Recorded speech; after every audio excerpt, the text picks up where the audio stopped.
Have you tried soil blocking before and found it complicated with sourcing numerous ingredients, complicated recipes, and just finding it time consuming in general? Me too. This year I'm going to try a new simplified method, and I think it's going to work much better for me and my growing flower farm. Hello, my fellow growers and dreamers. Lyle here with Bramble and Blooms. Today, I'm going to walk you through the tools I'm using, the soil mix I've chosen, and how using soil blocks will help me grow more seeds in a small space this spring for my new farm, Bramble and Blooms. So before we dive in today, I just want to talk a little bit about why I'm choosing soil blocking. I tried soil blocking probably, 3 years ago now and got really frustrated with it. I found that the mixtures that we found were complicated. It was hard to source green sand. I wasn't happy with the consistency of the soil blocks and how they held up. So I am a huge fan of Blossom and Branch channel, and she is using a recipe, or how to use a recipe in the past, that after looking into it, I thought would be a really good fit for what I'm doing this year. I'm also a very small scale flower farmer. I have really small space to grow stuff in. This is my first time using this greenhouse in any capacity, and I'm super excited. It's 86 degrees in here right now, which is much warmer than my 47 degrees garage. So I brought everything out here so I can film this and get soil blocks made out here.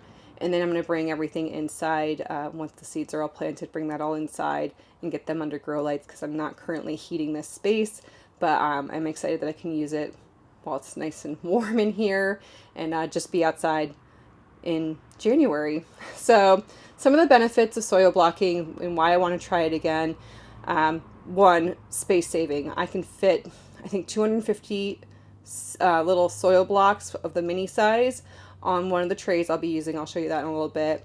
And then of the medium size, the 1.5 inch by 1.5 inch blocks, soil blockers, I can fit 55. And if I decide to take anything from the mini and size it up into the 2x2, I can fit about 36 in that. Or if I start anything that needs, a little bit more space into that 2x2, I can fit 36 on the trays I'm using. So definitely for the two smaller ones, it's very space saving, I should say.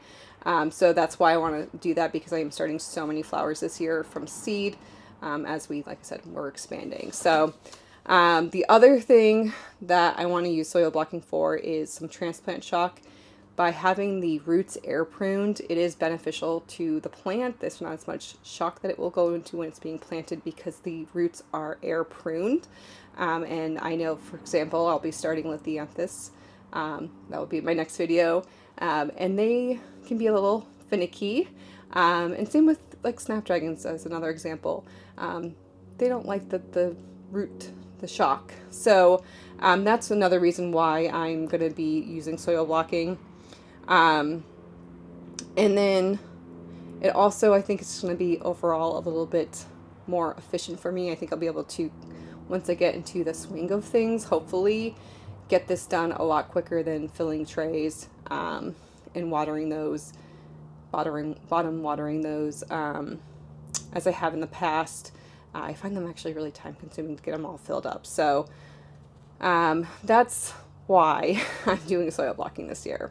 As far as tools I'm using, I did get some new things. Let me show you what I have here in front of me, and then we'll kind of go in depth about why I'm using these, what they are, and I can also put some links below, affiliate links to Amazon, as to where, so you can purchase these if you're interested. Or first off, I have this is new this year, this big concrete, it's a concrete mixing tub. And honestly, it was from Home Depot. It was like $8, and I felt like it was a really good size that I could mix my soil in and then get the soil blocker in on the edges to kind of really pack the soil in there. So I have that. I have 3 different soil blockers out right now. This one right here is the 1.5 by 1.5. This one is brand new that I just got from Johnny's. I'm excited to try it. In the past, I had just this 2x2, which has little nibs in it that I can pot up these minis into, which can be helpful if you're starting a lot of things in this mini size. So the mini is, I believe, 3/4 by 3/4, and it has 25 cells. This 2 by 2 has 4 cells. And this one, which I'm excited about, has 5 cells that are 1.5 by 1.5. So those are the soil blockers I'll be using this season.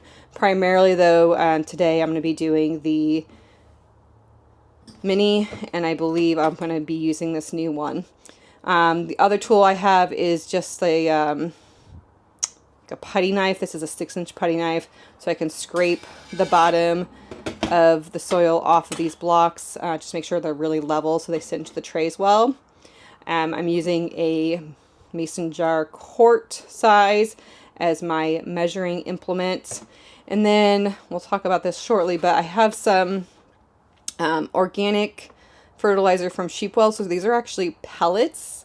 I did put these into a blender, so they are going to be hopefully a little bit easier to mix into the soil. And I also have some of this Mycos Pure Mycorrhizal Inoculant. This is a single strand inoculant. I am still learning about mycorrhizas and their benefits, but it is my understanding that mycorrhizas, and this strand in particular, this single strand, is really beneficial for the absorption of water and nutrients through the roots of the plant. So I am using this. Now, the soil that I'm using is a product called Coco Loco. Bring me over here for that. And instead of having peat as it's kind of in the mix, it's got coconut coir. Now, it also does have some mycorrhizal fungus bacteria in it as well, but it doesn't have the strand that I have of the Mycos. So I am going to add the Mycos I have to this, like I said, as well as the wool pellets. This is from Fox Farm. It was what was recommended from the from Blossom and Branch. So and I really love her stuff. So I'm excited to give this a try. The other thing I've already done is I did sift this soil, so it will be just the really fine bits that we'll be working with. So I have a 1/4-inch sifter here. It sits right on top of a 5-gallon bucket, which is awesome. I've had some in the past that don't fit, and they're just a pain. They slide all over. So this has been great. So that sits right on there. And I already pre-sifted some, and I can show you. This is like kind of the bigger chunks here. And then the stuff I sifted is very, very fine. So this is what we'll be working with to make our soil blocking mix. So earlier this winter, I also found some, I guess they're bakery trays. I believe they're like 9 by 20 something inches. I'll show them to you in just a minute. I know a lot of people recommend using these for soil blocking. They're really solid. They're not going to bend when you go to pick them up. So I got a whole stack of them off of Facebook Marketplace from a bakery that I don't know why they were selling them, but they didn't need them. They're in really good shape. So I have those. Let me show you real quick. So these are the trays. Like I said, they're really heavy duty. They're not going to bend. They're fiberglass. So I have a whole stack of them back there that we'll be using. And then this is, let me show you the difference real quick, of the pellets, the wool pellets. Let me grab this. So this is the wool pellets. They definitely smell like sheep if you're familiar with the smell of sheep. I grew up with about 4 sheep when I was a kid, so it definitely reminds me of that. But these are all pelletized. And then what I did is in my little blender in the house, I did throw these in there. And you can see they kind of got really fine. They fluffed up a lot. So this should be a lot easier to mix into the soil blocking mix. The recipe I'm using is pretty simple. It's going to be 3 parts of the sifted Coco Loco, a half part of the wool pellets, which were already ground up, and 1 teaspoon of the additional mycorrhizas that I'll be adding. Okay, so let's get mixing. It's warm in here. It's 88, but it is also almost 3 o'clock on Sunday, so I know as soon as that sun starts going down behind me, it's going to get cold really quick. So we're going to start with our 3 parts of the Coco Loco into the mixing pail here. So let me grab that. Got 1.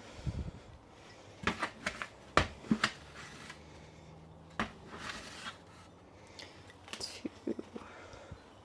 And 3.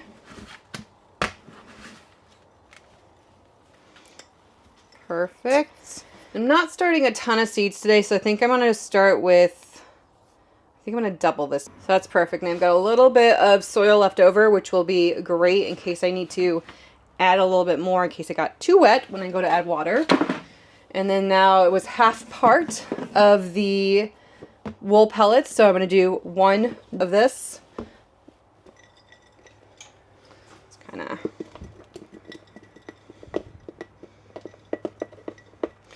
spilling over a little bit here. Let's see.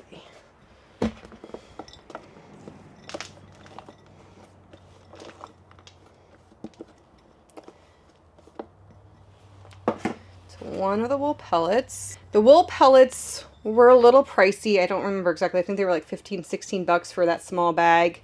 But I know that I'm starting Lisianthus. And I wanted to make sure that I give them every chance to be successful. So the wool pellets not only help with the soil aeration and maintaining water, they also have some fertilizer in them. It's supposed to be a slow release like nitrogen, which will be beneficial for the Lisianthus as they're in the soil blocks for such a long period of time. So mix that all together. And then lastly, I'm going to add some of the mycorrhizal here, and I'm just going to do this is a teaspoon. I'm going to do about 2 of these. That's a little bit teaspoon. Perfect. And mix that all in. Got this kind of mixed together. I'm going to start adding my water slowly. We want it to look like brownie batter, basically. The other example I've heard is kind of like risotto, when you go to pull the rice back and water starts to kind of slowly seep back in from the sides of the rice. So I'll show you that as we add this water and get it mixed. So I'm just going to use this. Just going to start getting this moistened.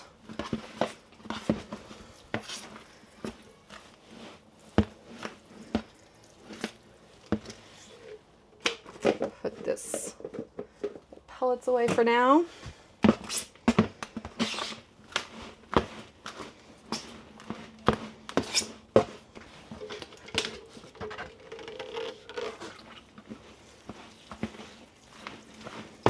So when you're soil blocking, one of the things I recall from a couple years ago is I had a kind of a softer side bucket I was using to mix all my soil in. And as long as I had it on like a table, it had a hard bottom, but the sides weren't that hard. So it was really hard to kind of press the soil blocker into the container and get it compacted into the blocker. So I think this concrete mixing tub is going to serve the purpose I was hoping it was going to serve, to kind of get this all going. So this is starting to look moist finally. It's not there yet. This is very crumbly. It's not sticking together. It feels moist, but like I said, no water's coming out of it. So we're going to keep going. Okay, you can kind of start to see, hopefully at the bottom, this tub, it's starting to look a little bit more wet. Definitely can wring out water. Starting to stick together. Not as much as I'd like it to. So I'm gonna add some more into here. Got another big bucket of water next to me. Use my quart jar to start adding.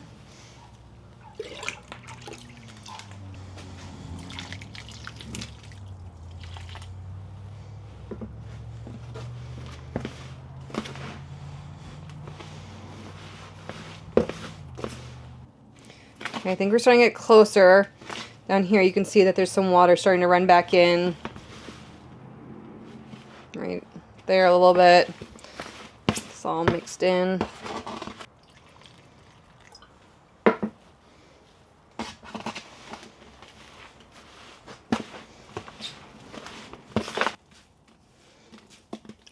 Definitely getting pretty wet, brownie-like consistency. I think the best thing to do right now, like I said, I haven't done this in a couple years. I'm trying it again, is we're going to press out a soil block and see what happens. Well, let me move this. And let's grab a tray. We'll set that over on the side over here. And what I want to do, kind of get an area, get some set aside, is kind of smash this in to the soil. Like so. Make sure it's really packed in there. And then I'm going to take what I was using for mixing, my putty knife here, and scrape off the bottom so it's nice and flat. Maybe squish a little bit more in there, make sure they're really in there. Scrape that all flat, and then let's press this out onto the tray and see what this looks like. So you want to press down and then pull up. There we go. Wow, those actually look really good. They're really compacted. You can see my little divots in there. I'm really happy with that. They already look so much better. So I'm going to keep going. And I'm going to fill up this tray. Like I said, I believe I can fit about 250 of the minis on here. I'm only starting 4 varieties of Lisianthus and not very many. Like, I think it's about 50 of each. So that's 200 seeds. And I'm also going to be starting some perennials. So what I'll do is, I think I'm going to just fill this whole tray. Awesome. Let's get this filled up.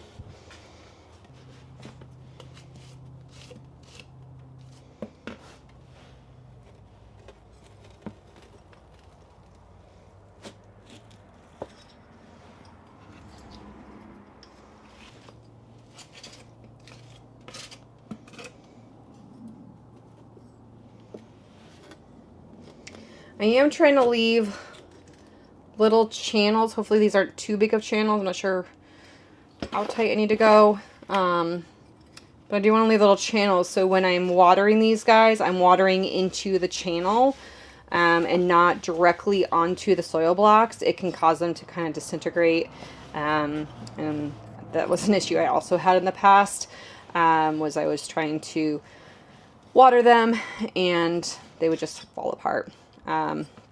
So I think what I did was I did buy a, from IKEA actually, couldn't resist, a cute little watering can.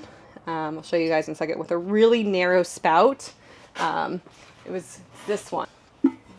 So it's got a really narrow spout. I can water right into the channels with it. And then also I recently got a mister, which I think will be super helpful initially if I need to keep the top moist as well. I have a mister that I can use so I won't displace the soil or displace any of the seeds that I'm planting into these.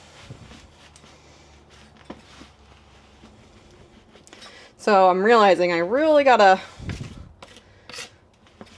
kind of wiggle, mesh this in there to make sure that all the blocks, well, those just filled out, are getting filled up with the soil. So really pressing down into this. There we go.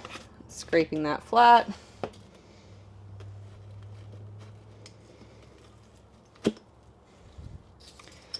those look really good. I know some people think that soil blocking takes more time than just filling up cell trays.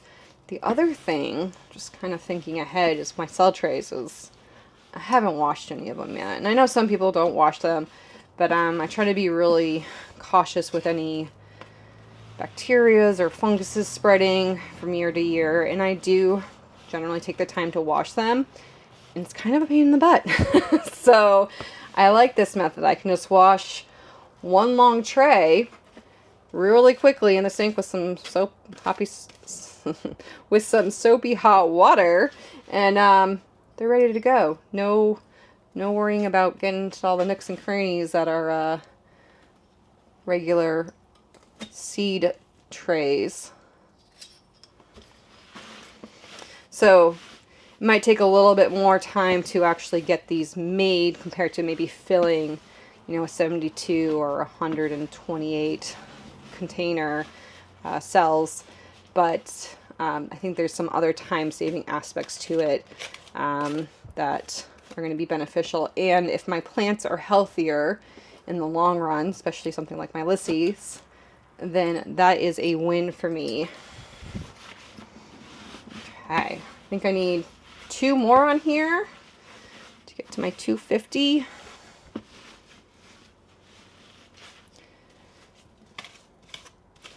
And I'm not well practiced right now either, so I have a feeling as this spring, winter season goes on, I'll probably get a little bit quicker at this as well. And making sure I've got the mix to the right consistency and just being able to get these soil put into these much faster, which I'm noticing I'm already getting better at. Okay, there we go. 250 mini cells ready to be seeded. I feel really good about these. I'm really excited to see how they continue to hold up. I'll definitely do an update with you guys, let you know how the Lysses are doing in this. And if you have any other questions, please let me know. I'll answer what I can. I'm learning too. But I was really excited to give soil blocking a try again. And I hope that if soil blocking has scared you previously, or you were put off by it, that you also give it another chance, because I do think there are numerous benefits to giving it a try, and maybe this method with the simplified recipe will be beneficial to you. Thanks for joining me. This is an experiment. I'm really excited with how these turned out for my first time in a couple of years of giving this a try, and I can't wait to get these planted. See you next time, my fellow growers and dreamers.